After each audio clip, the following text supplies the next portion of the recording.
Okay, so last class तक हमने sphere discuss कर लिया था, हॉलो स्फेयर कर लिया था, सॉलिड स्फेयर कर लिया था। सॉलिड स्फेयर में हमने सिर्फ सरफेस पर फील्ड कैलकुलेट की थी या इनसाइड भी हम कर चुके थे? जरा याद दिलाओगे मुझे। सॉलिड स्फेयर में जो लास्ट हम सॉलिड स्फेयर कर रहे थे उसमें फील्ड हमने सिर्फ इनसाइड कैलकुलेट की थी? नहीं, इनसाइड नहीं हुई थी ना। So electric field due to a solid sphere, electric field due to solid sphere, कि अगर आपको एक सॉलिड स्फेयर दिया हुआ है तो सॉलिड स्फेयर की वजह से आप फील्ड कैसे कैलकुलेट करोगे। तो सॉलिड स्फेयर में केस वन था आउटसाइड द स्फेयर, स्फेयर के बाहर अगर आपको फील्ड कैलकुलेट करनी, ये हम कैलकुलेट कर चुके थे शायद। Electric field outside the sphere आया होगा 1/4 पाई एप्सिलॉन नॉट Q/r², ये हम डिस्कस कर चुके हैं। इस इक्वेशन, इसके बाद हमने केस टू में इलेक्ट्रिक फील्ड सरफेस पर भी कैलकुलेट की होगी, ये भी हो गया था। ई सरफेस में सिर्फ इतना चेंज आता है, स्मॉल आर की जगह कैपिटल आर आ जाता है। और मैंने इसके कोरोस्पॉन्डिंग वॉल्यूम चार्ज डेंसिटी की टर्म्स में क्या एक्सप्रेशन होगा वो भी लिख दिया था। ये जो भी एक्सप्रेशन हैं ये तो चार्ज की टर्म्स में, बट वॉल्यूम चार्ज डेंसिटी की टर्म्स में क्या होगा वो भी हम डिस्कस करेंगे। इसके बाद केस थ्री देखिएगा।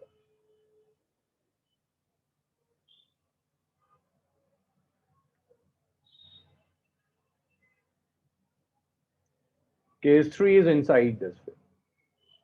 तो इनसाइड द स्फीयर जब हम कैलकुलेट करेंगे तो देखिए आपको एक सॉलिड स्फीयर दिया हुआ है,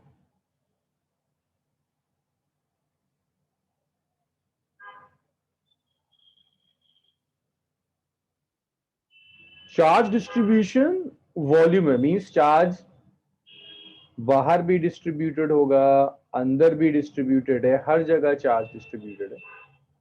इस स्फेयर का जो रेडियस है that radius is capital are. मैं आपसे कह रहा हूं अंदर चार्ज फील्ड कैलकुलेट कीजिए, यहां कहीं कैलकुलेट कीजिए। तो अगर इस जगह आप फील्ड कैलकुलेट करना चाहते हैं तो आप पहला काम करेंगे, यहां से पास होती हुई आप एक गॉसियन सरफेस लोगे, spherical Gaussian surface. Let's say the radius of the Gaussian surface is small r. पूरे स्फेयर पर चार्ज क्यू था, बट बड़ा लॉजिकल सा है कि पूरे स्फेयर में चार्ज क्यू है। आप जो स्मॉल रीजन ले रहे हैं, ये वाला जिसे मैंने रेड से शो किया है, इसके अंदर तो चार्ज क्यू नहीं रहा होगा, इसके अंदर जो चार्ज होगा उसे मैंने क्यू इनक्लोज कह दिया। अब इसको कैलकुलेट करने के लिए, फील्ड कैलकुलेट करने के लिए उसको ऐसे लिखता है कि R is less than capital are. Field ऐसे कैलकुलेट करता है कि R is less than capital are, यहां फील्ड कैलकुलेट। भाई सुहेल पहली स्लाइड है, फर्स्ट स्लाइड है। तो आप क्या करोगे, गॉस लॉ अप्लाई कर दो। गॉस लॉ यही तो कहता है close integral of E dot D S is Q enclosed divided by epsilon naught. इस close integral of E dot D S को आप कई बार सॉल्व कर चुके हैं। This is E into 4 pi r², और इसे आप लिख सकते हैं this is Q enclosed divided by epsilon. So आपका यहां से इलेक्ट्रिक फील्ड का एक्सप्रेशन आ जाएगा, it's Q enclosed divided by 4 pi epsilon not r²। Let's call this as equation number 1। बस ये एक छोटा सा इशू है। इशू ये है कि क्यू इनक्लोज नहीं पता है आपको, किसी तरह से क्यू इनक्लोज चाहिए। और जब आप न्यूमेरिकल सॉल्व करेंगे इसके ऊपर, नॉन यूनिफॉर्म चार्ज डेंसिटी पर क्वेश्चन आ सकता है, तो मेजर जो इशू होगा आपके साथ वो यही होगा, क्यू इनक्लोज कैसे कैलकुलेट किया जाए। So to calculate Q enclose, best जो तरीका है that is Q enclose is volume charge density multiplied by 4 pi r cube. Unitary method. Volume charge density क्या है? Charge on unit volume. आपको इतने वॉल्यूम पे चार्ज चाहिए, ये वॉल्यूम निकाल लो 4/3 पाई r क्यूब, इससे मल्टीप्लाई कर दीजिए, ये क्यू इनक्लोज्ड आ गया। इसे मैं ट्यू लिख देता हूं। 2 को आप 1 में रख दीजिए। तो जब आप 2 को 1 में रख देंगे तो आपकी इलेक्ट्रिक फील्ड का एक्सप्रेशन आ जाएगा, it's rho into 4/3 pi r cube divided by 4 pi epsilon not are square. तो देखिए 4 पाई से 4 पाई कैंसिल हो गया, स्क्वायर से ये क्यूब कैंसिल हो गया, इलेक्ट्रिक फील्ड का एक्सप्रेशन आ गया, it's rho r by 3 epsilon not. This is electric field inside the sphere. तो इंटरेस्टिंग ये that E is directly proportional to R। किसी को अगर ग्रेविटेशन याद है, बिल्कुल इसी तरह का behaviour acceleration due to gravity का भी होता है। Inside earth acceleration due to gravity ऐसे ही वेरी करता है, it's directly proportional to r. Anyways, ये 3 चीजें थी जो हम डिस्कस कर चुके। हो गया आउटसाइड, हो गया सरफेस पर, हो गया इनसाइड, हो गया। इसका ख्याल रखिएगा, अगर चार्ज डेंसिटी नॉन यूनिफॉर्म होती, तो मैंने आपको सिखाया था जब मैं चार्ज डेंसिटी सिखा रहा था कि अगर ये नॉन यूनिफॉर्म होगी तो क्यू इनक्लोज्ड ऐसा आएगा, it's integral of rho d v. अगर नॉन यूनिफॉर्म होती तो आप ऐसे सॉल्व करेंगे, बाकी सारी कैलकुलेशन सेम रहेगी, जो चेंज आएगा वो क्यू इनक्लोज की कैलकुलेशन में आएगा, यहीं से न्यूमेरिकल बदल जाता है और टफ हो जाता है, बाकी सारा स्ट्रक्चर एज इट इज। इसे देखिए और मुझे बताइए कहीं कोई परेशानी है आपको। इसके बाद ना ग्राफ प्लॉट करेंगे तो सीधा सीधा आपको कंपेयर कर पाओगे आप दोनों चीजों। चलो वेरी गुड, इसको लिख लीजिए फिर हम आगे बढ़ते हैं।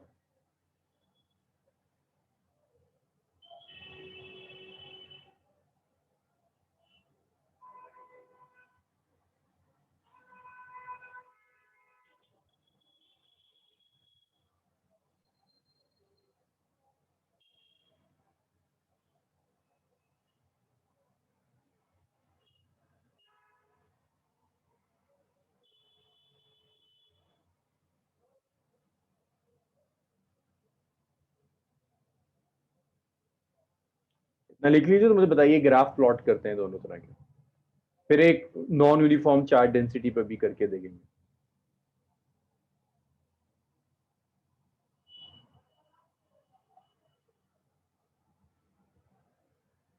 चलिए सबने लिख लिया।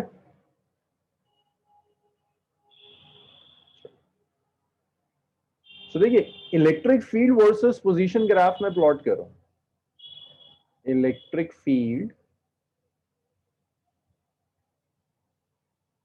Versus position graph, electric field versus position graph.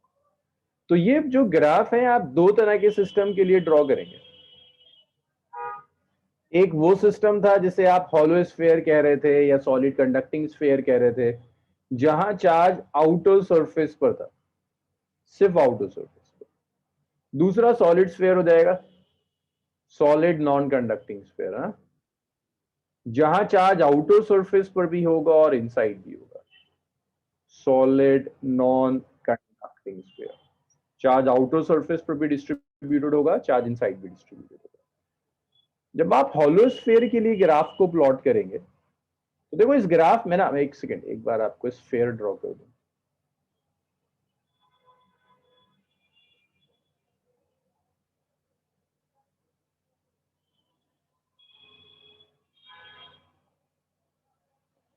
तो इस ग्राफ में सारे पॉइंट्स आएंगे, ये पॉइंट सेंटर है, ये पॉइंट सरफेस है, ये पॉइंट इनसाइड है,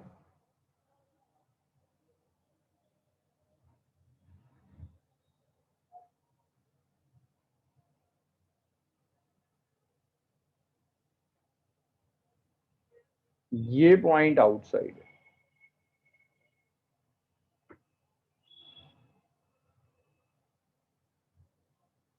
ये सेंटर पर आ गया, सरफेस, इनसाइड।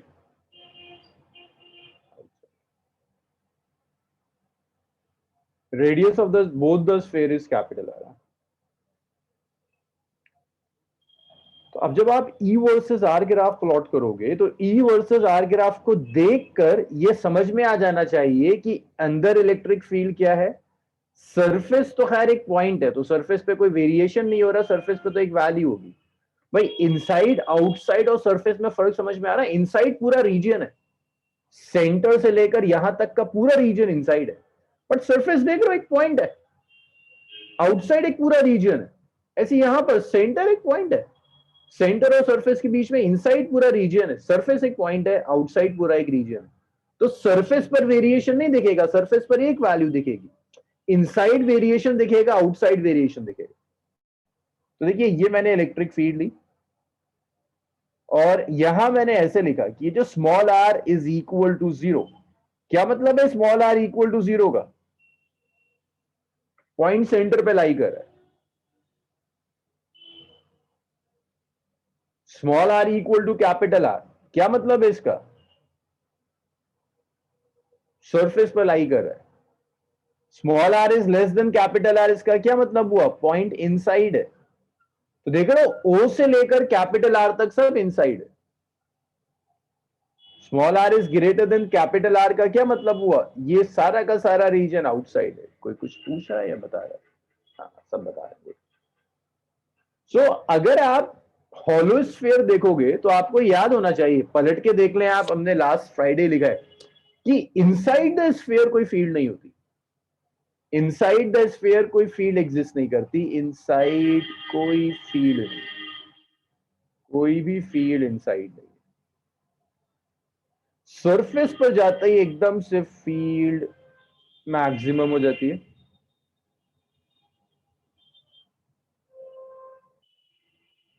और उसके बाद जब आप बाहर जाओगे तो फील्ड वेरी करेगी, 1/r से वेरी करेगी, 1/r² से।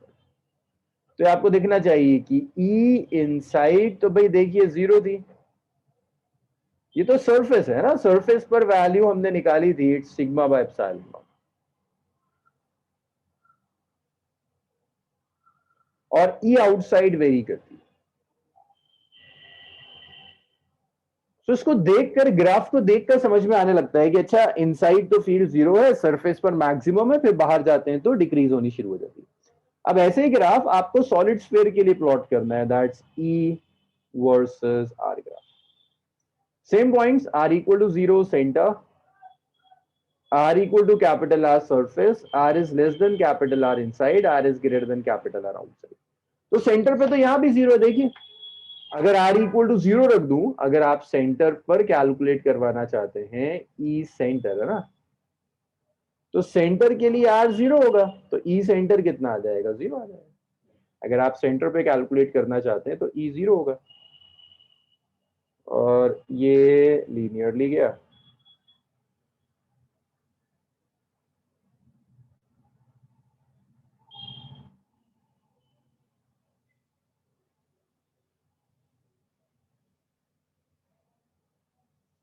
So this is E inside, which is proportional to R.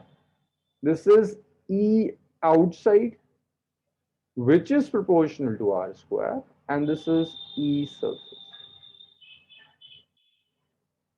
ये ग्राफ होंगे, तो ये ग्राफ देखकर समझ में आ रहा है यहाँ इनसाइड जीरो है, लेकिन यहाँ इलेक्ट्रिक फील्ड एग्जिस्ट कर रही है, लेकिन सेंटर पर यहाँ भी जीरो थी, सेंटर पर यहाँ भी जीरो। ये ग्राफ प्लॉट कर लीजिए। फिर एक नॉन यूनिफॉर्म चार्ज डेंसिटी का क्वेश्चन आप करेंगे, मैं सॉल्व नहीं करूंगा, इसे ड्रॉ कर लीजिए। और जब हो जाए तो मुझे बताइएगा, मैं आपको एक नॉन यूनिफॉर्म चार्ज डेंसिटी का क्वेश्चन देता हूँ।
लिखिए लिखिए।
चलिए इस क्वेश्चन को करके दिखाइए।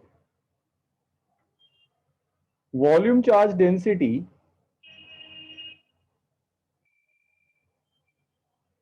volume charge density of a non-conducting sphere is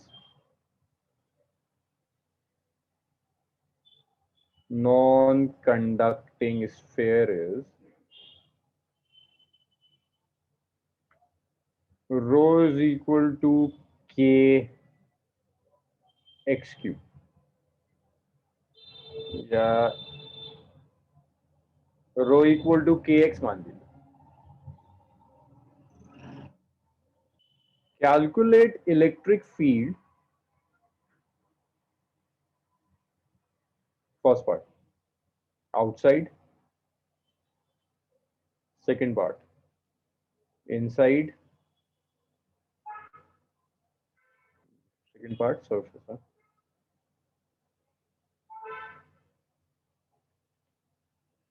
तीसरा पार्ट इनसाइड। चलिए इसको कैलकुलेट कीजिए। सब कुछ मैंने ड्राइव किया है, फ्राइडे भी सब मैं ही ड्राइव कर रहा था, आज भी मैंने ही सब ड्राइव करा है। अब आप इसको करके दिखाइए।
करिए, सॉल्व करिए और आंसर्स बताइए।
चलिए इसका जरा चेक करते हैं।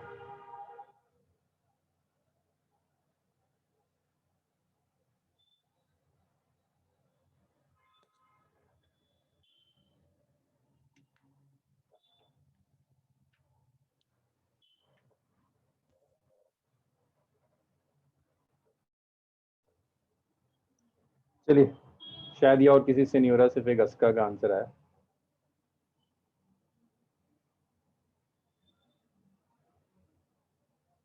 देखिए सारी कैलकुलेशंस के लिए ना आपको अप्लाई गॉस लॉ ही करना है और कुछ नहीं करना, सिर्फ गॉस लॉ अप्लाई करना है। चलो 2 आंसर्स और आए, चेक करते हैं अभी। हाँ, अलमास का भी आ गया। चलो 1 मिनट और वेट करते हैं, अभी तो आंसर्स आ रहे हैं। अब मुझे भी एग्जैक्ट नहीं पता, क्वेश्चन तो मैंने अभी बनाया।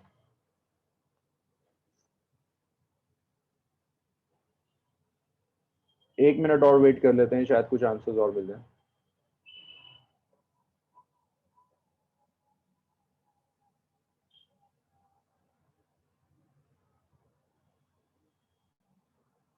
चलिए सॉल्व करो।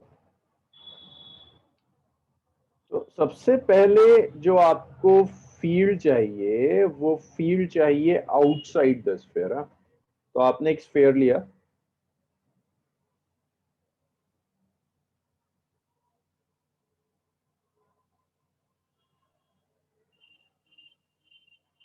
ये स्फीयर का रेडियस है कैपिटल आर।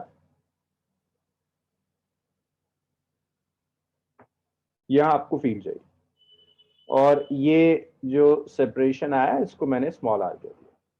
तो फील्ड के लिए आप करोगे क्या, गॉस लॉ तो अप्लाई करोगे। Closed integral of E dot D S is Q enclosed by epsilon. E dot ds is E into Gaussian surface का area 4 pi r square, which is Q enclosed divided by epsilon naught।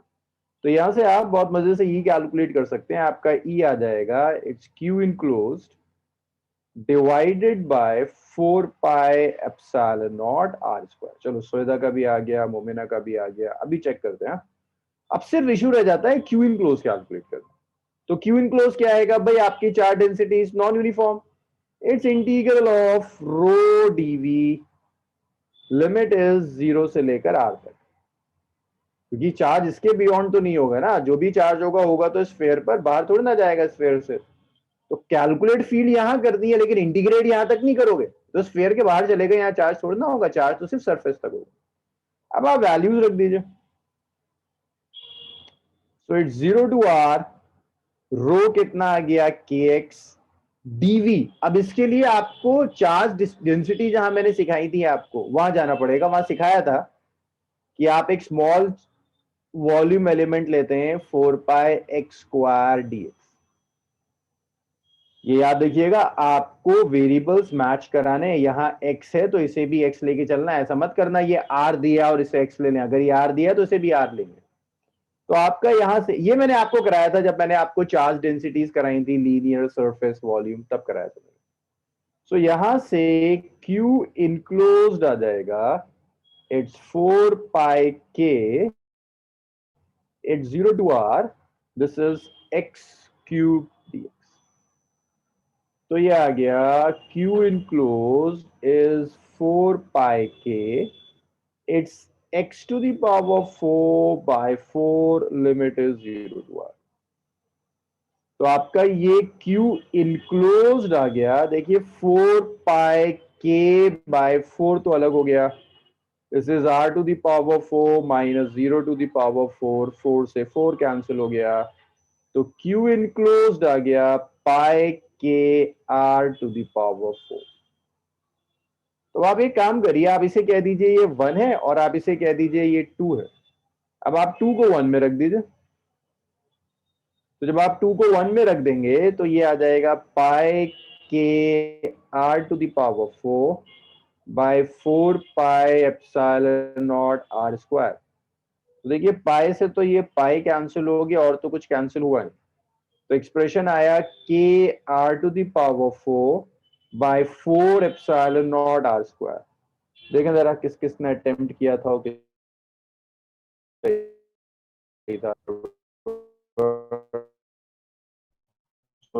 गड़बड़। मोमिना गड़बड़ है। अल्मास, अल्मास का कुछ सही जा रहा है। शाहीन का भी गड़बड़ है, अरशद का भी गड़बड़ है, अस्का का भी सही है। अस्का और अल्मास का सही है। भाई आया है समझ में? थर्ड स्टेप बता दूं, ये वाला खुरम।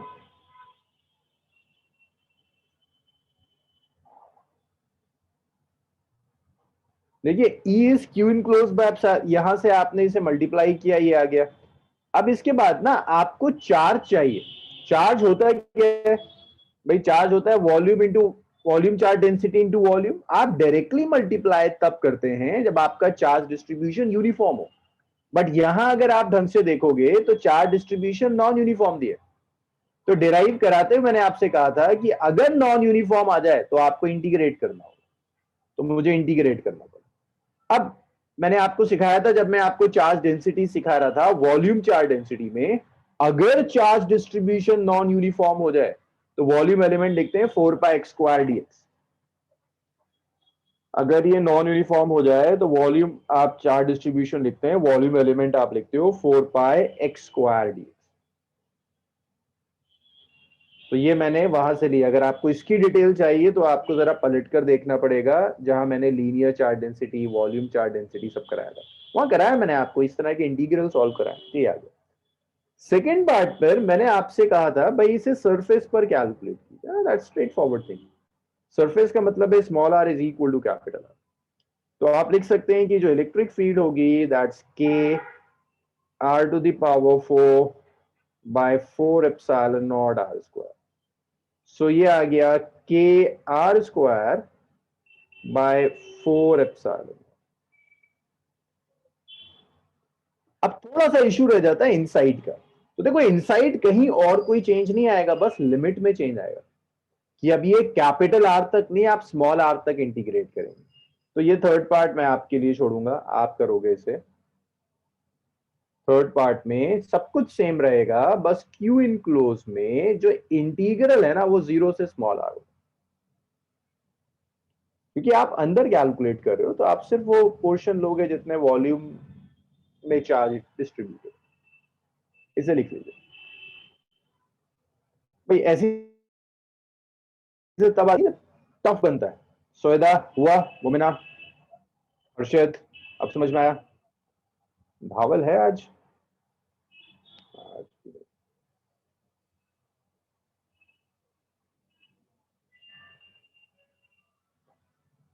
चलिए लिख लीजिए, इतना लिख लीजिए।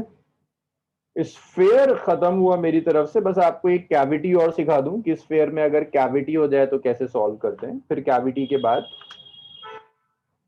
कुछ और देखेंगे।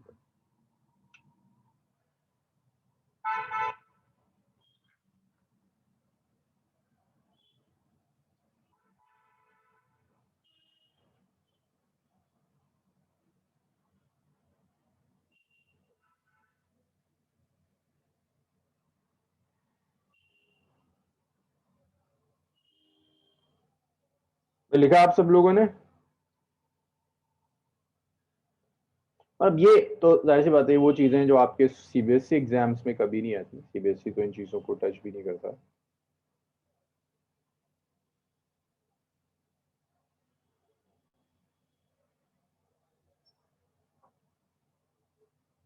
चलिए एक आखिरी चीज और याद रखिएगा इसके बाद। अगर वो कैविटी दे देता है,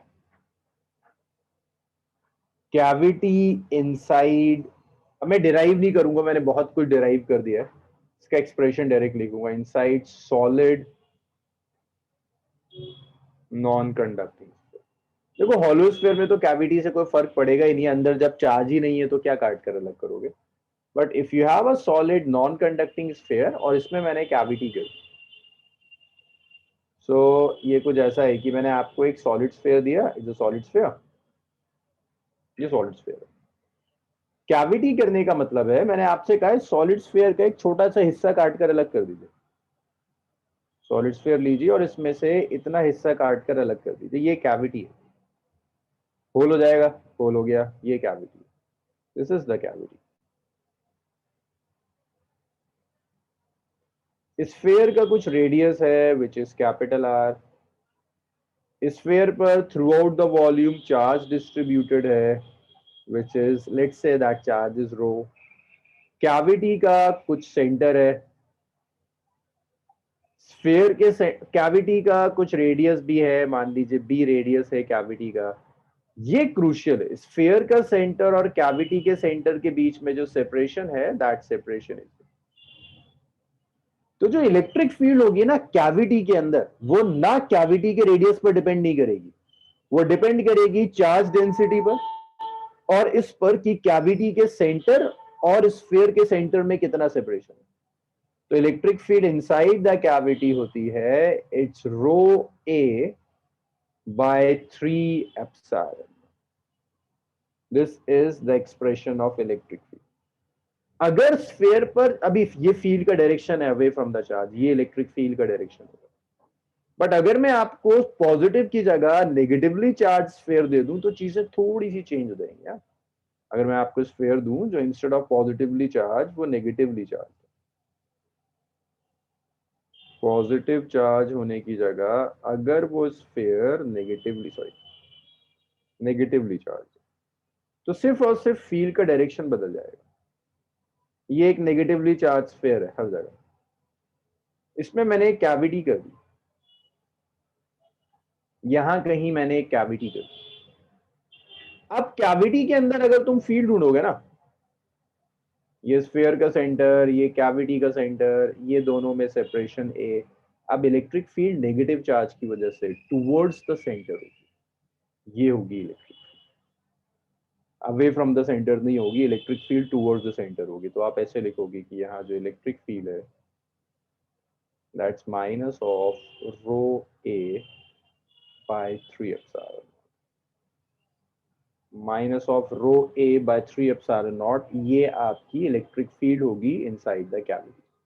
ऐसे आप कैविटी के अंदर फील्ड कैलकुलेट करें।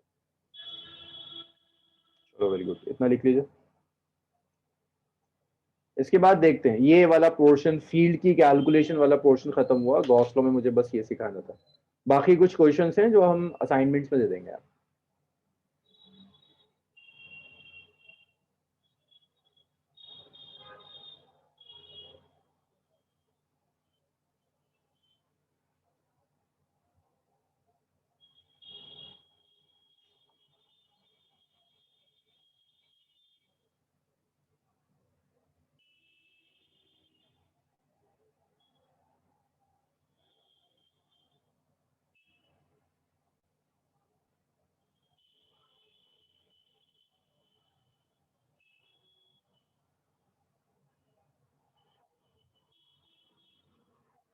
उसका इनसाइड जीरो इसलिए नहीं क्योंकि ये पूरा स्फेयर भी तो है जो चार्ज जनरेट करेगा, जो फील्ड जनरेट करेगा, ये फील्ड इस स्फेयर की वजह से आ रही है ना।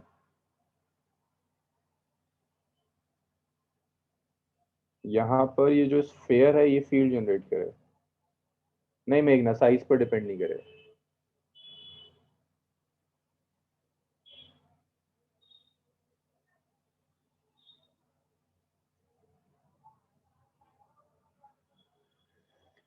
हाँ, इसका यहाँ गॉस लॉ से नहीं आ पाएगा डायरेक्ट, आप गॉस लॉ अप्लाई करेंगी तो फिर तो आपको जीरो दिख रहा होगा है ना, क्यू इनक्लोज्ड आप जीरो लेंगे।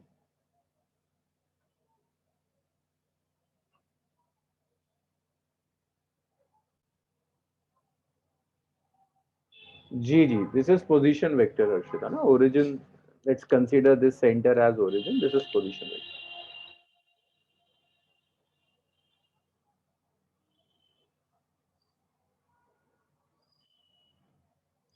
रेडियस का डायरेक्शन एक ही होगा ना, रेडियस का हमेशा डायरेक्शन सेम होता है, रेडियस तो एक ही डायरेक्शन है, बट दिस कैन चेंज, ये डायरेक्शन चेंज हो सकता है इसीलिए। हाँ,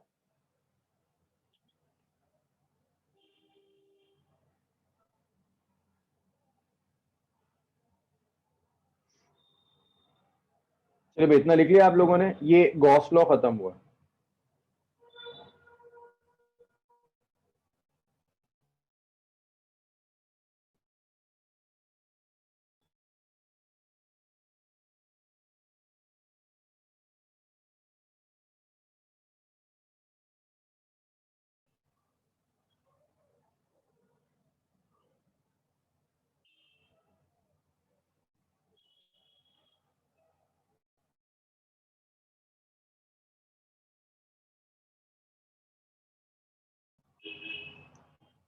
तो आपने लिख लिया, आगे बढ़े इसमें।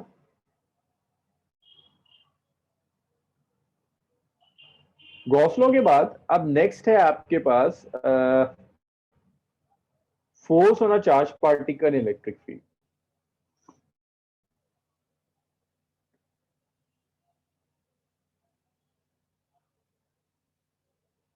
और इसी को हम आगे कनेक्ट करते हुए ना पोटेंशियल पर ले जाएंगे, यहीं से वर्क डन आ जाएगा, पोटेंशियल आ जाएगा।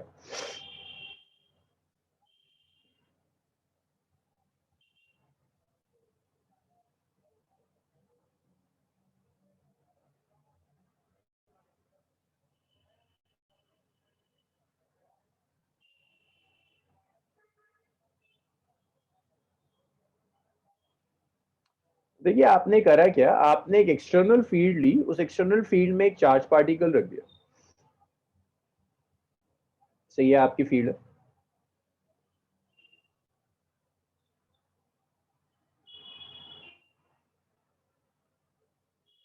ये फील्ड है। इस फील्ड में आपने एक चार्ज पार्टिकल रख दिया, से इस फील्ड में आपने एक पॉजिटिवली चार्ज पार्टिकल रख दिया। This is electric field. ये इलेक्ट्रिक फील्ड इस पॉजिटिवली चार्ज पार्टी के ऊपर फोर्स अप्लाई करेगी, दैट इज प्लस क्यू।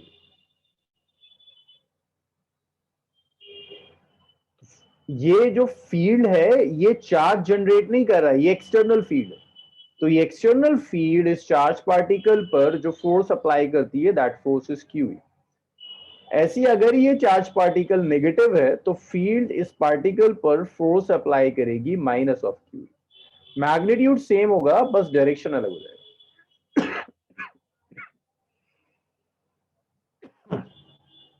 तो पॉजिटिवली चार्ज पार्टिकल फील्ड की डायरेक्शन में फोर्स एक्सपीरियंस करता है, नेगेटिवली चार्ज पार्टिकल फील्ड की ऑपोजिट डायरेक्शन में फोर्स एक्सपीरियंस करता है। So if you have a positive charge particle,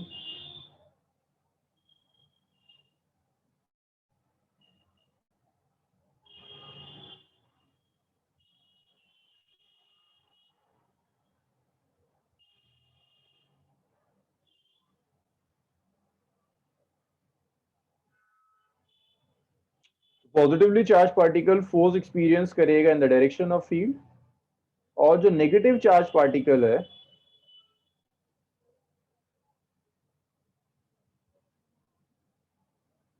in direction opposite to field.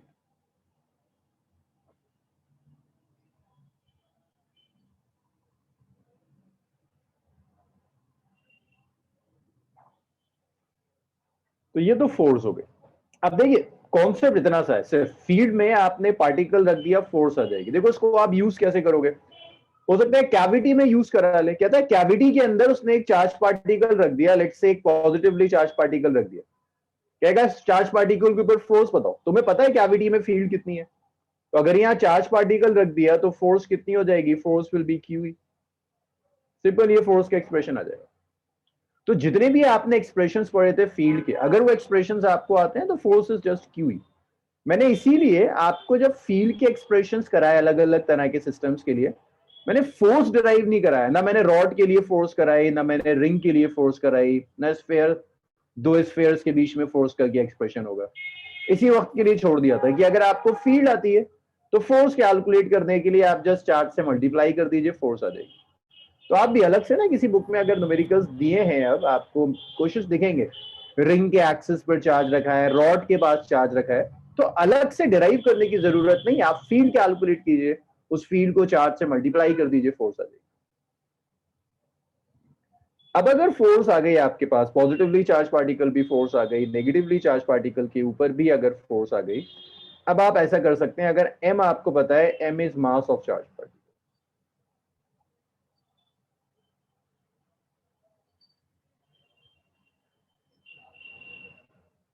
m is mass of charge particle. अगर charge particle का मास पता है आपको तो आप एक्सेलरेशन कैलकुलेट कर सकते हैं। यहां से क्वेश्चंस बनने शुरू हो जाते हैं। एक्सेलरेशन आप कैसे कैलकुलेट करोगे? Acceleration is force by mass. Force कितनी है, क्यू ई बाय एम, ये एक्सेलरेशन आ जाएगा। तो मैंने सिर्फ मैग्नीट्यूड लिया। अब अगर आपको एक्सेलरेशन पता है तो, और let's say field is uniform, electric field की वैल्यू चेंज नहीं हो रही, मास और चार्ज तो चेंज होता नहीं है, दैट मीन्स आपका जो एक्सेलरेशन है that is uniform. Acceleration uniform है, that means motion is uniformly accelerated. Motion is uniformly accelerated. अगर मोशन यूनिफॉर्मली एक्सेलरेटेड है तो आप वेलोसिटी कैलकुलेट कर सकते हैं, v is u plus A T. आप डिस्प्लेसमेंट कैलकुलेट कर सकते हैं, s is u t plus half A T square. आप वेलोसिटी कैलकुलेट कर सकते हैं which is v square minus u square is 2s.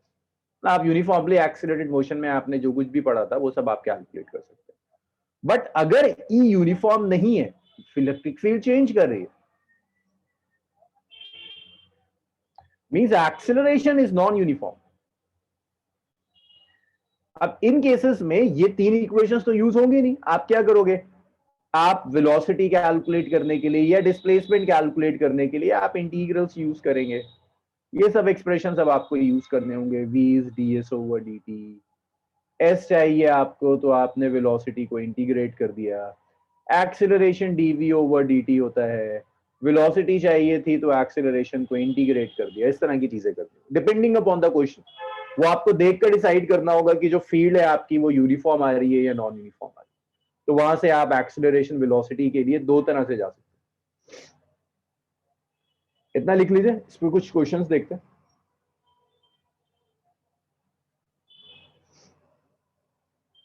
Force on a charge particle में सारी थ्योरी यही है कि आपने फोर्स निकाली, उसके आगे की पूरी प्रॉब्लम मैकेनिक्स की प्रॉब्लम होती है. जो भी आपने मैकेनिक्स में पढ़ा है वो सब एज इट इज रिपीट होने लगता है.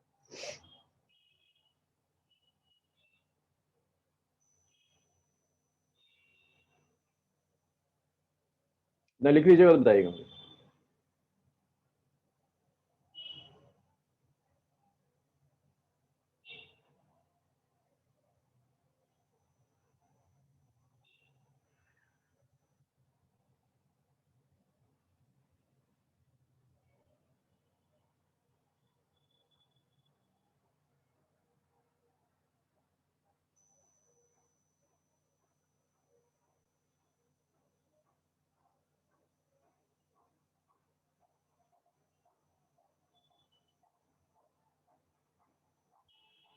ये लिख लिया आप लोगों ने, कब करें सर?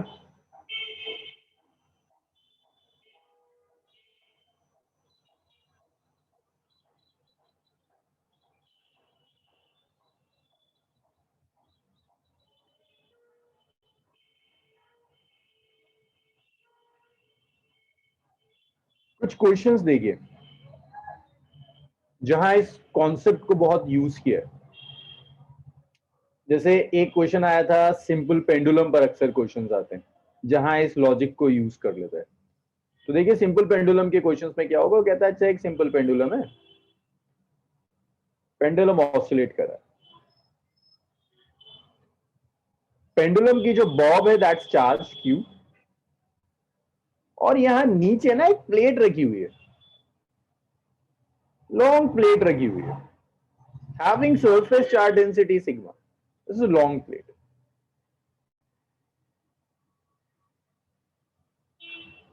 इनफाइनाइट शीट है, ऐसे लिख दो, प्लेट की जगह इनफाइनाइट शीट लिख देता हूं. इनफाइनाइट नॉन कंडक्टिंग शीट दे दी.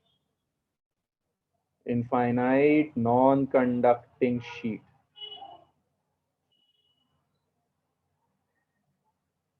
चलो अब बताओ इसका टाइम पीरियड कितना होगा.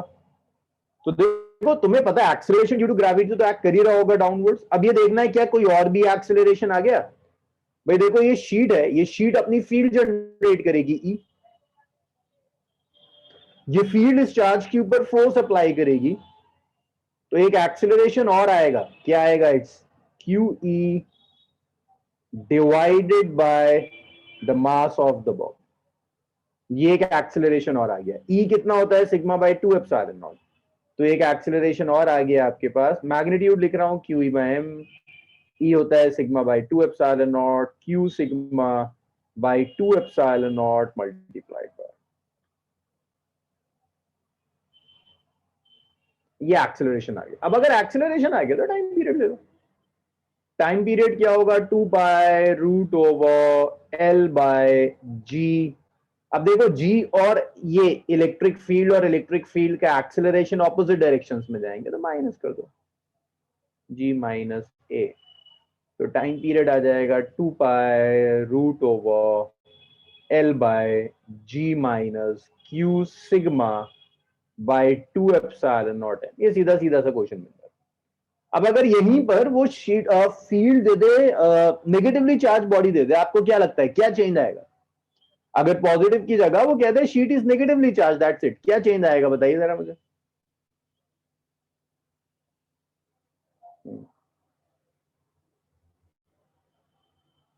वेरी गुड, ऐड हो जाएगा, बस सब्ट्रैक्ट होने की जगह ऐड हो जाएगा, क्योंकि फोर्स डायरेक्ट डाउनवर्ड्स एक्ट करेगी।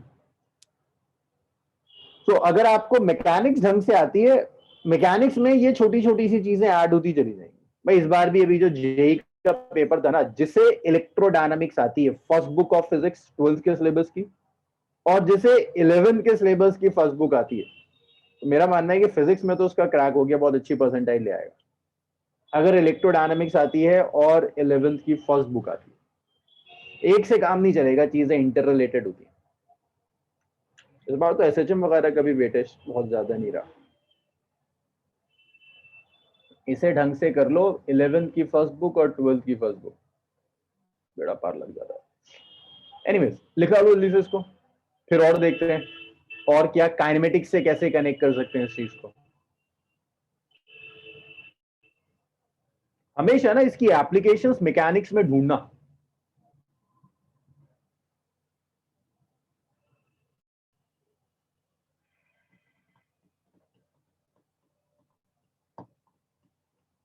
सुविधा रिजल्ट कब आ रहा है जय वाला?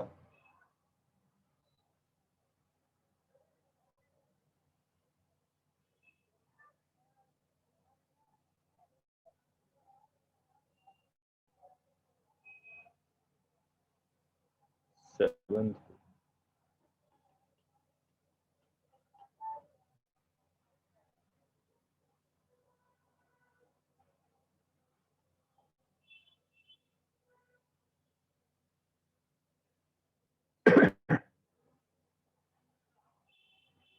चलिए भाई नेक्स्ट देखिए। हाँ, सिंपल पेंडुलम हो गया। सिंपल पेंडुलम के बाद नेक्स्ट है एक जरा सा ना मोशन इन 2D का एग्जांपल देखो। हर्षित, अगर शीट फाइनाइट हो जाए then expression is not straightforward. Finite sheet को सॉल्व करने में बहुत एफर्ट्स लगेंगे, आपको बहुत कम होगा कि वो फाइनाइट शीट दे। फाइनाइट तो मैंने आपको सिर्फ एक डिस्क का लिखवाया एक्सप्रेशन, और कहीं तुम्हें फाइनाइट शीट नहीं मिलेगी, परेशान मत हो, इनफाइनाइट मिलेगी। जब मैं पढ़ा रहा था इनफाइनाइट शीट तो मैंने बताया था कि फाइनाइट होगी, एंड्स इफेक्ट होंगे, फील्ड यूनिफॉर्म नहीं रहेगी। अच्छा जी, ये तो हो गया। अब इसके बाद, अच्छा लिखा नहीं था आपने। अब इसकी एप्लीकेशंस प्रोजेक्टाइल में ढूंढते हैं। देखो प्रोजेक्टाइल को कैसे अफेक्ट कर सकता है।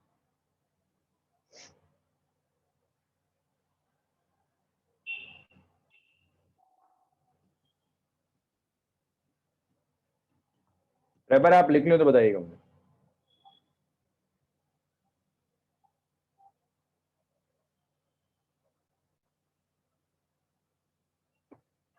अच्छा जी, नेक्स्ट देखिए।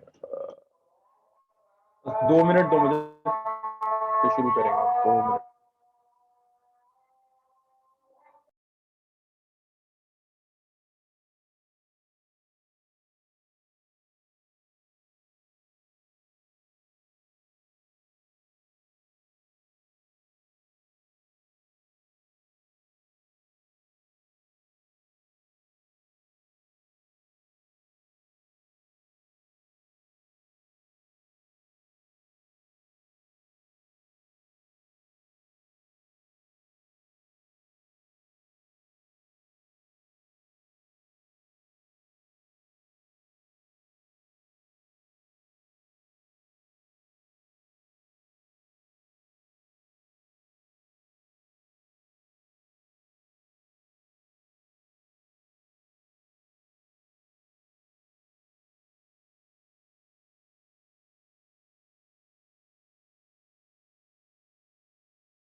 सो एक क्वेश्चन आता है, इसको प्रोजेक्टाइल से आप कुछ कनेक्ट कर सकते हैं। जैसे जरा बताना मुझे, देखें आपको प्रोजेक्टाइल कितना याद है।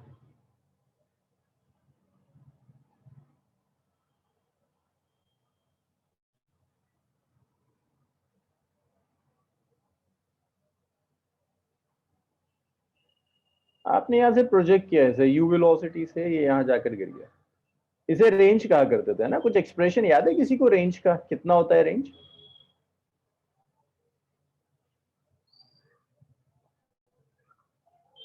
अरे रेंज सुना है कभी, कहीं कहीं सुना हो रेंज का एक्सप्रेशन किसी ने? चलिए, हर्षित ने सुना है, अलमास को भी सुना सुना लग रहा है, और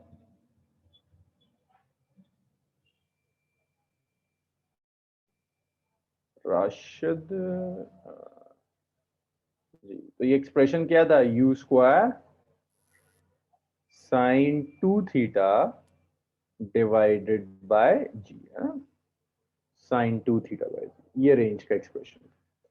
अब अगर इसी एक्सप्रेशन में वो आपसे कुछ चेंजेस करवाए, वो आपसे कहे जो ग्राउंड है ना, ये ग्राउंड बेसिकली एक चार्ज शीट है, और ये शीट को चलो आज नेगेटिव चार्ज दे देते हैं, पहले हमने पॉजिटिव दिया था, इसे नेगेटिव चार्ज दे देते। This ground is negatively charge,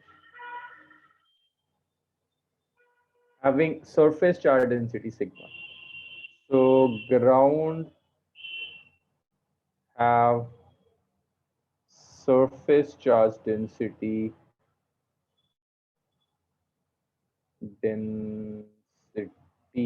minus sigma. बताओ मुझे क्या चेंजेस आएंगे, क्या लगता है कहाँ चेंज आना चाहिए? कोई फर्क पड़ेगा रेंज के एक्सप्रेशन पर?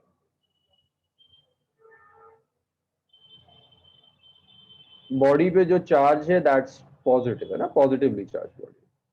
तो ये जो पॉजिटिवली चार्ज बॉडी होगी, इसमें देखो जी तो एक्ट कर ही रहा होगा, एक एक्सेलरेशन और आएगा इलेक्ट्रिक फील्ड की वजह से, क्योंकि यहाँ एक इलेक्ट्रिक फील्ड एग्जिस्ट करेगी।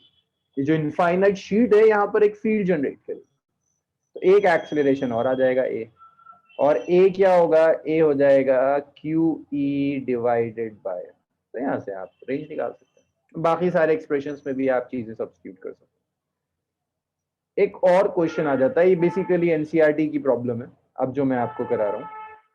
दो प्लेट्स हैं, ये दो प्लेट्स देनी उसने आपको। उसने कहा कि भाई एक प्लेट पॉजिटिव है, एक प्लेट नेगेटिव है।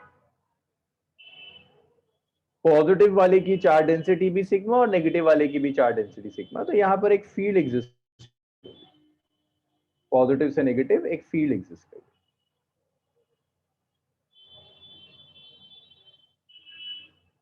इन प्लेट्स की जो लेंथ है दैट लेंथ इज एल। तो कहता है एक चार्ज पार्टिकल है, एक चार्ज पार्टिकल क्यू है, ये ऐसे जाता है, पॉजिटिवली चार्ज पार्टिकल। अब देखिए जैसे ही ये एंटर करेगा, पॉजिटिव चार्ज इस पर एक फोर्स एक्ट करेगी फील्ड के डायरेक्शन में।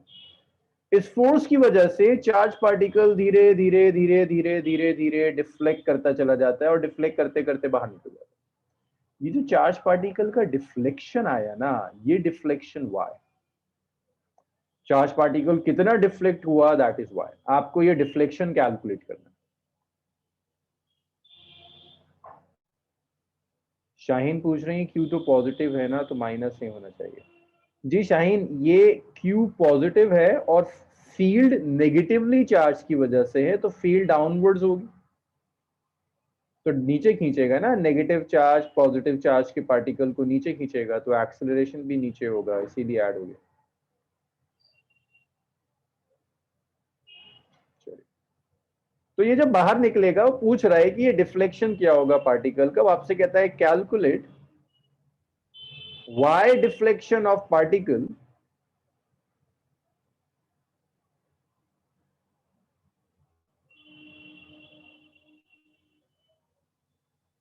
when it move out of the field।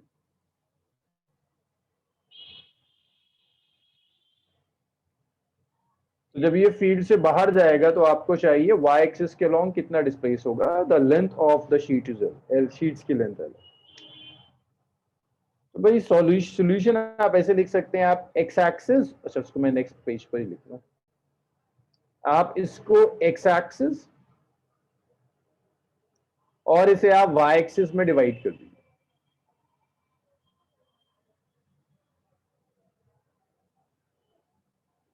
आप इसको एक्स एक्सिस और वाई एक्सिस में ले जाकर डिवाइड कर दीजिए। एक्स एक्सिस के अलोंग जब आप इसे सॉल्व करोगे तो देखो एक्स एक्सिस के अलोंग तो कोई फील्ड ही नहीं है। जब एक्स एक्सिस के अलोंग फील्ड ही नहीं होगी तो एक्स एक्सिस के अलोंग फोर्स भी नहीं होगी, एक्स एक्सिस के अलोंग एक्सेलरेशन भी नहीं होगा, एक्स एक्सिस के अलोंग वेलोसिटी है जिससे आपने इसे प्रोजेक्ट किया। ऐसी बात है, आपने कुछ वेलोसिटी से तो फेंका होगा ना, से आपने जिस वेलोसिटी से फेंका दैट इज वी। जो भी वेलोसिटी दी है आपने एक्स एक्सिस के अलोंग दी है। एक्स के अलोंग जब बाहर निकलेगा तो डिस्टेंस कितना कवर करेगा एल यहां से लेकर जब यहां तक आएगा तो डिस्टेंस कितना कवर करेगा एक्स के लॉन्ग जो डिस्टेंस कवर करेगा that distance is L. Time चाहिए तो आप ऐसे लिख सकते हैं भाई एक्स होता है U X T plus half A X T square. X is L, U X is V, it's T, then this is U, so this T is L by V, that's my first equation. यहां से time निकाल। अब Y axis में आते हैं। जब आप Y axis की इक्वेशन लिखोगे, देखो वाई के अलोंग कोई फील्ड नहीं है, वाई के अलोंग कोई फोर्स नहीं, सॉरी फील्ड तो है। वाई के लॉन्ग फील्ड क्या होगी भाई, एक शीट है, दो शीट है, दोनों फील्ड जनरेट करेंगी। तो अगर आप यहां फील्ड देखोगे, पॉजिटिव चार्ज की वजह से फील्ड अपवर्ड्स होगी, नेगेटिव की वजह से टुवर्ड्स द शीट होगी, ई नेगेटिव होगी, दोनों सेम डायरेक्शन में जा रही हैं। तो ई वाई आप लिख सकते हैं E plus plus E minus. आपने सीखा था इलेक्ट्रिक फील्ड शीट की होती है sigma by two epsilon not, ये भी होता है sigma by two epsilon not, ये आ गया सिग्मा बाई एप्सिलॉन। फोर्स क्या होता है, इट्स क्यू ई वाई, तो ये आ गया Q into sigma by epsilon. Acceleration निकाल सकते हैं, एक्सीलरेशन क्या होता है, फोर्स बाय मास, तो ये आ गया Q sigma bye epsilon not, और इसे भी मास से डिवाइड कर, तो आपको ये भी पता चल गया y के लॉन्ग एक्सीलरेशन कितना है, Q sigma bye epsilon not. अब आप क्या कैलकुलेट कर सकते हैं, अब आप डिस्प्लेसमेंट की इक्वेशन लिख दीजिए। y के लॉन्ग, अच्छा एक चीज और है, यू वाई भी चाहिए। आपने जो भी वेलोसिटी दी थी वो सिर्फ एक्स एक्सिस के लॉन्ग दी थी, y के लॉन्ग तो कोई वेलोसिटी नहीं दी। आप ये यूज करेंगे S is U T plus half A T square. So this is y is uyt is 0, it's half, ay is q sigma by epsilon naught m into t square, that's 2। अब आप एक काम कर सकते हैं, 1 को आप 2 में रख सकते हैं, तो जब आप 1 को 2 में रख देंगे, t कितना l by v, तो ये y आ जाएगा 1 by 2 q sigma by epsilon naught m into t square, and what is t, t is l square by v square। तो ये y डिस्प्लेसमेंट हो जाएगा, जैसे बाहर आएगा। अच्छा हर्षित, एक्सेलरेशन ड्यू टू ग्रेविटी जब फील्ड देता है ना इतनी स्ट्रॉन्ग, तो एक्सेलरेशन ड्यू टू ग्रेविटी नहीं लेते, क्योंकि acceleration due to gravity electric field की कंपेरेबल बहुत वीक होती है। ग्रेविटेशनल फोर्स इलेक्ट्रिक फोर्स के comparable almost 10 raise to the power 22 times strong weak है। इनफैक्ट यहाँ भी जो मैंने लिखा था ना ये प्रोजेक्टाइल वाला, ये वाला, यहाँ भी ये ओवरटेक कर जाएगा, बट चूंकि प्रोजेक्टाइल में जी आता ही है इसीलिए जी को रहने दिया, अदरवाइज ये बहुत बहुत स्ट्रॉन्ग है। चलिए इतना लिख लीजिए, फिर देखते हैं वर्क डन, और यहीं से हम पोटेंशियल स्टार्ट कर देंगे।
चलिए लिख लिया आप लोगों ने, वर्क डन स्टार्ट करते हैं और इसी वर्क डन को ले जाकर हम पोटेंशियल से कनेक्ट कर देंगे।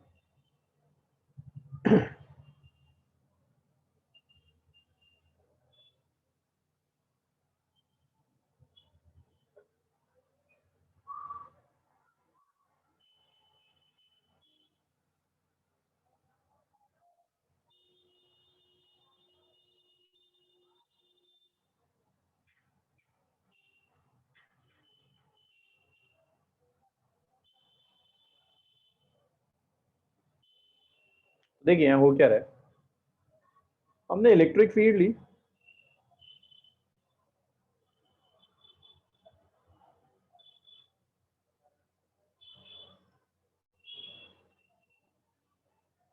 जी जी इलेक्ट्रिक फील्ड ही प्रोवाइड करे, शीट प्रोवाइड करे।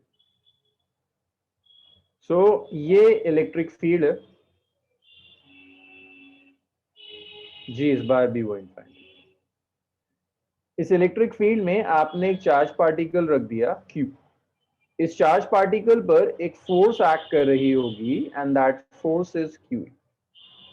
ये फोर्स कौन अप्लाई कर रहा है, ये फोर्स इलेक्ट्रिक फील्ड अप्लाई कर रही है। So this is force by electric field, huh? Force by electric field। अब आप इस चार्ज पार्टिकल को, मान लो ये पॉइंट A है, आप इस चार्ज पार्टिकल को A से लेकर B तक लाना चाहते हैं। मीन्स आप फील्ड के अगेंस्ट लाना चाहते हैं। तो जब आप इस चार्ज पार्टिकल को फील्ड के अगेंस्ट लाना चाहोगे तो आप एक्सटर्नल फोर्स अप्लाई करेंगे विच इज F एक्सटर्नल। और ये जो F एक्सटर्नल होनी चाहिए, that F external should be minus of QE, at least QE के तो इक्वल हो और ऑपोजिट डायरेक्शन में एक्ट करेगी। मुझे चाहिए work done by external force in carrying charge Q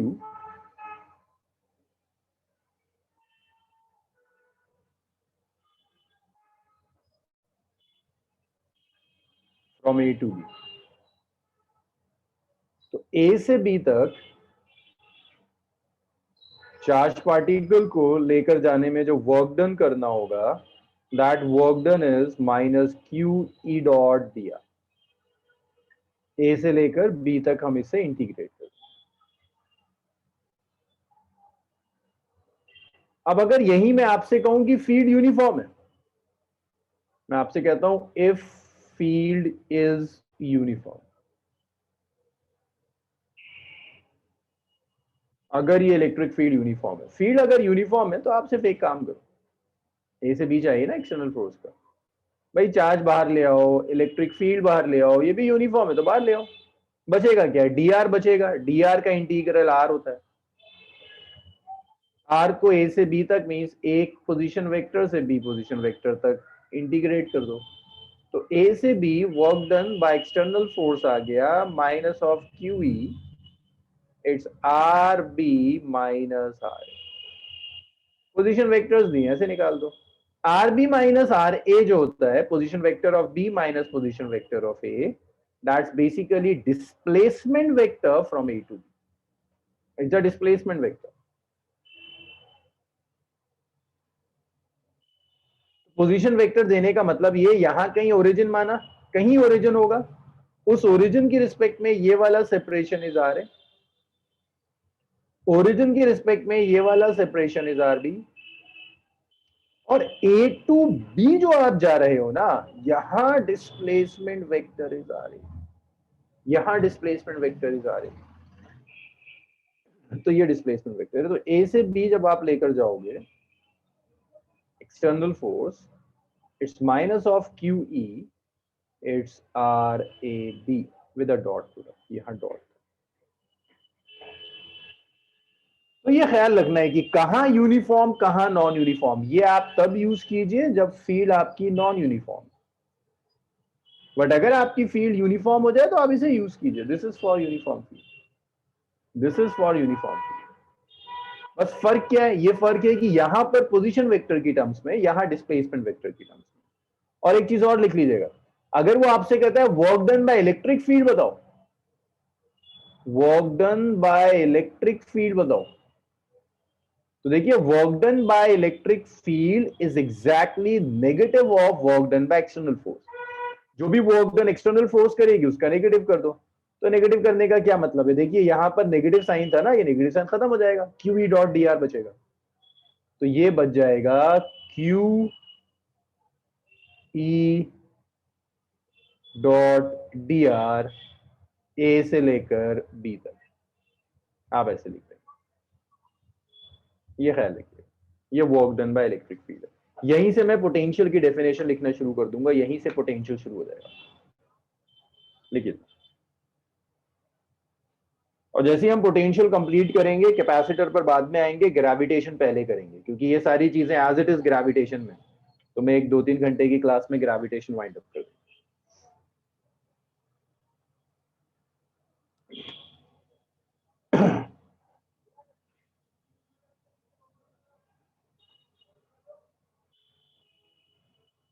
इतना लिख लीजिए, फिर एक आध क्वेश्चन करोगे आप, मैं नहीं करूंगा, आप सॉल्व करेंगे।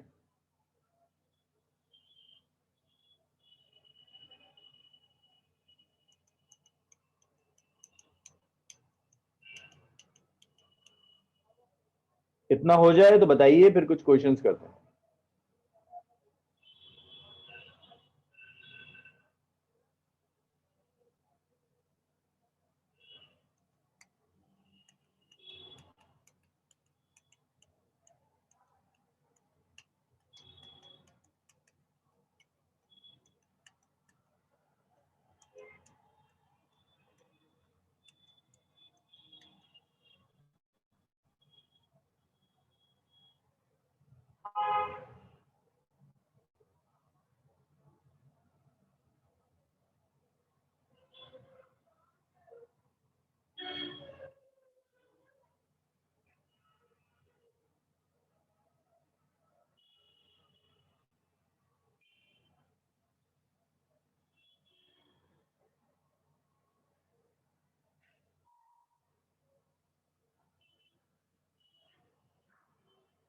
ये क्वेश्चन सॉल्व करके दिखाइए।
चलिए भाई, इसे सॉल्व कीजिए और आंसर बताइए मुझे क्या है।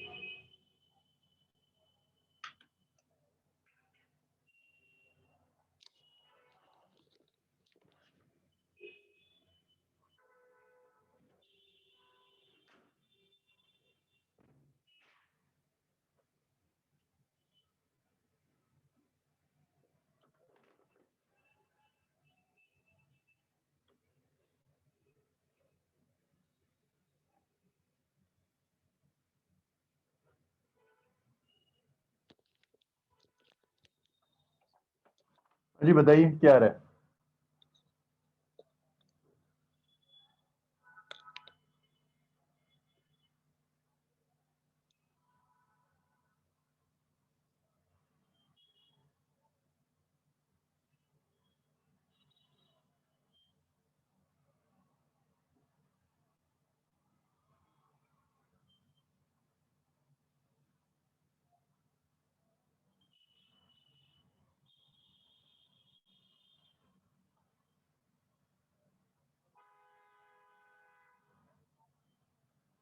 अभी चेक करते हैं, लिखते जाओ आंसर्स, लिखते जाओ, मुझे तो ऐसे याद भी नहीं है, आप लिखिए लिखिए, साथ में सॉल्व करेंगे।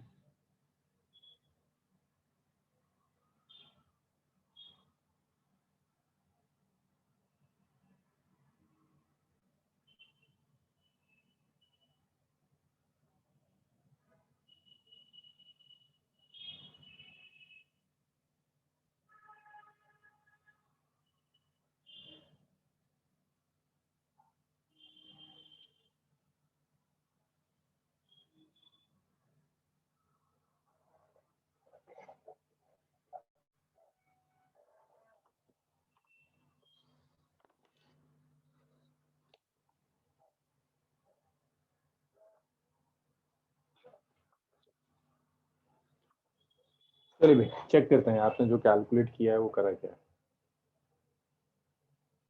मुझे चाहिए वर्क डन ए से लेकर बी तक बाय एक्सटर्नल फोर्स है। ये होता है minus of Q E dot R B minus are.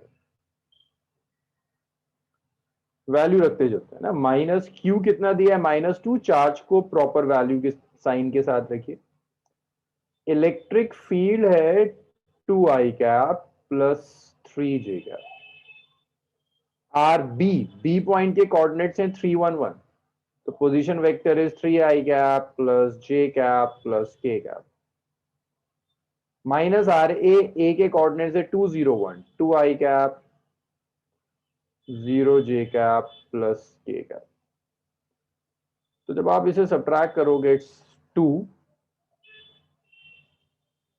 2 i cap plus 3 j cap. 3 i cap minus 2 i cap is i cap, j cap minus 0 i cap is j cap, k cap minus k cap is 0, so that's 2। अब मैं अगर dot लू, i cap का dot i cap के साथ 2 आ गया, j cap का dot j cap के साथ 3 आ गया, तो ये आ गया पूरा 10 जूल। आजम का गलत है, रहबर का सही है, सादिया का गलत, हर्षित का सही, आजम का गलत है, मोमिना का सही, दानिश सही कर रहा है, मेघना का ठीक था, राशिद का गलत है, और उससे पहले कौन था, अलमास का सही है, मोमिना का गलत, अस्का का ठीक था, शाहीन का ठीक था। बाकी लोग पता नहीं क्यों आंसर्स नहीं देते हैं। भाई बोर्ड्स का एग्जाम एंट्रेंस तो सभी को देने, बैच में तो मेरे ख्याल से वही लोग आ रहे हैं जिन्हें अभी एंट्रेंस देना है। एटलीस्ट अटेम्प्ट तो करो। सबा, सैफ, समीरा, और कौन अटेम्प्ट नहीं करता, खुर्रम, इब्राहिम, दानिश, अमानत, अमन। भाई मुझे एग्जाम नहीं देना, एग्जाम आपको देना है, मैं तो आपकी हेल्प कर सकता हूँ, बस करना आपको है।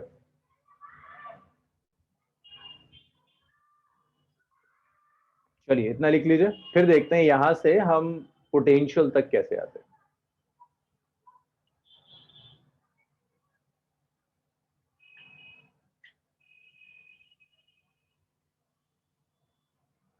सो वर्क डन, अगर ये तो एक्सटर्नल फोर्स था, अगर मैं आपसे कहता work done by electric field लीजिए, तो work done by electric field exactly इसका नेगेटिव हो जाता है ना, तो work done by electric field -10 आ जाता है।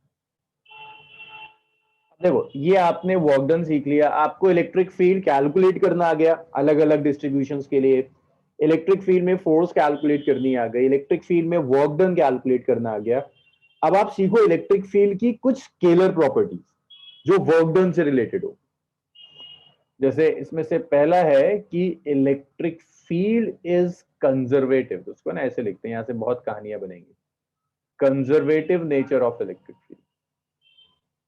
अभी कुछ दिन पहले ही मैकेनिक्स की क्लास में मैंने वर्क एनर्जी इन पावर खत्म किया है, मैंने कहा था कि मैं दोनों चीजें पैरेलल लेके चलूंगा।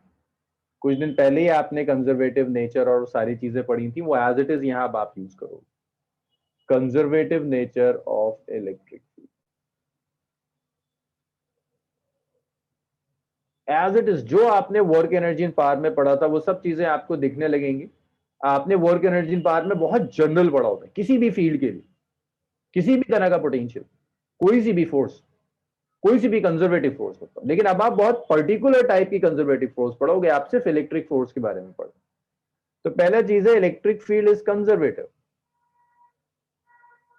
Electric field is conservative. क्या मतलब है भाई कंजर्वेटिव होने का? कंजर्वेटिव होने का मतलब है work done is independent of path.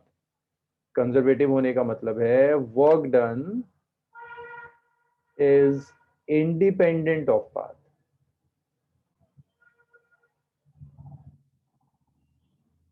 Means अगर ये बॉडी ए है, ये पॉइंट बी है, आप ए से बी किसी भी पाथ से बॉडी को ले जाओ, ऐसे ले जाओ, स्ट्रेट ले जाओ और घुमा फिरा के ले जाओ, किसी भी पाथ से आप बॉडी को ले जाइए, वर्क डन आपका हमेशा सेम आएगा।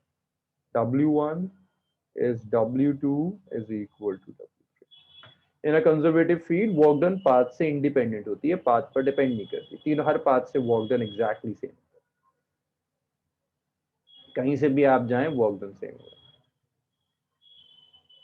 उस चीज को अगर आप प्रूव करके देखना चाहते हैं ना, तो ये जो इक्वेशन है इसमें ए से बी ले जा रहे हैं, पहले आप ए से बीच में कहीं कोई सी ले लीजिए, मान लीजिए 111 ले लीजिए, ए से सी कैलकुलेट कीजिए, सी से बी कैलकुलेट कीजिए, टोटल वर्क डन इतना ही आएगा। कहीं बीच में एक पॉइंट ले लीजिए, जैसे ये ए दिया मैंने आपको, आप सी कैलकुलेट चूज कर लीजिए, आपकी जो मर्जी हो, 111 ले लीजिए, 222 ले, जो आप चाहें। ए से सी का वर्क डन लीजिए, फिर आप सी से बी का वर्क डन लीजिए, आपको दिखेगा 10 जूल। पाथ चेंज करने से फर्क नहीं पड़ता, ये सिर्फ डिपेंड करता है इनिशियल एंड फाइनल पोजीशन पर। तीनों पाथ में वर्क डन सेम आएगा। दूसरा, वर्क डन क्लोज पाथ में 0 आएगा, यहीं से पोटेंशियल का कॉन्सेप्ट आता है। क्लोज पाथ के वर्क डन का क्या मतलब, मैंने लिखा था ना, minus of Q integral of E dot D are, ये वर्क डन था, क्लोज पाथ है तो वैसे लगा दिया, ये कितना आ जाएगा 0। यहीं से पोटेंशियल का कॉन्सेप्ट आएगा कि क्लोज पाथ में वर्क डन 0 होता है। इससे आप ये लिख सकते हैं कि close integral of electric field is 0। इसे कहते हैं लाइन इंटीग्रल ऑफ इलेक्ट्रिक। ये तो वर्क डन था, यहां से चार्ज इधर 0 हो गया, तो अब ये जो बचा, that's known as line integral of electric field. This is what we call line integral of electric.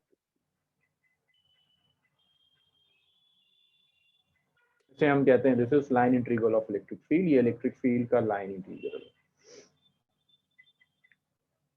कि अगर एक कंजर्वेटिव फील्ड है तो उसका लाइन इंटीग्रल हमेशा 0 होगा। तो ये कुछ कंजर्वेटिव की प्रॉपर्टीज थी, मेरे ख्याल से अब तो इसके आगे हो नहीं पाएगा, इतना लिख लीजिए। तो यहीं से हम पोटेंशियल स्टार्ट कर देते हैं। ग्रेविटेशन में भी सेम कहानी होती है, बस ई की जगह ग्रेविटेशनल फील्ड आ जाएगी, ई की जगह ग्रेविटेशनल फील्ड आ जाएगी, सेम ग्रेविटेशन में होता है, इसीलिए ग्रेविटेशनल पोटेंशियल एग्जिस्ट करता है। बट मैग्नेटिज्म में ये क्लोज इंटीग्रल 0 नहीं आता, इसीलिए आप मैग्नेटिज्म में कभी पोटेंशियल नहीं पढ़ोगे। लाइन इंटीग्रल हर्षद ये सिर्फ एक मैथमेटिकल ऑपरेटर है। इसको लेने का मतलब है कि आपने क्लोज पाथ लिया, एक स्मॉल एलिमेंट लिया dr, यहां कहीं कोई इलेक्ट्रिक फील्ड जा रही थी, आपने इलेक्ट्रिक फील्ड के साथ इसका डॉट प्रोडक्ट लिया, ऐसे छोटे छोटे सारे एलिमेंट्स पर आप डॉट प्रोडक्ट लेते चले गए और पूरी लाइन पर इंटीग्रेट कर दिया, दैट्स लाइन इंटीग्रल। जो वर्क डन से आता है, यहां से Q0 कर दो तो जो बचेगा दैट्स लाइन इंटीग्रल 0 होगा। अभी तो बाबू तुम पढ़ोगे ना, तुम तो अभी 12th का पढ़ोगे, डिटेल में पढ़ोगे। तो बहुत सारी ऐसी चीजें जो तुम्हें जाननी है, लेकिन फास्ट ट्रैक कोर्स में नहीं करा सकता, इन सबको पता है वो चीजें, तो इसीलिए तुम्हें तो 1 साल में पढ़नी है चीजें। मतलब जो चीज यहाँ शायद मैं 1 घंटे में करा रहा हूँ, वो ये सब 4-4, 5-5 घंटे में कर चुके। जी हमने यूज किया। चलिए भाई, आज इसे हम यहीं छोड़ते हैं। कल मैकेनिक्स की क्लासेस सेम टाइम। मैकेनिक्स में हम dynamics of circular motion start करेंगे, सेंट्रीपिटल फोर्स। तो अगर कोई इंटरेस्टेड है तो कल आइएगा, और इसको हम वेडनेसडे कंटिन्यू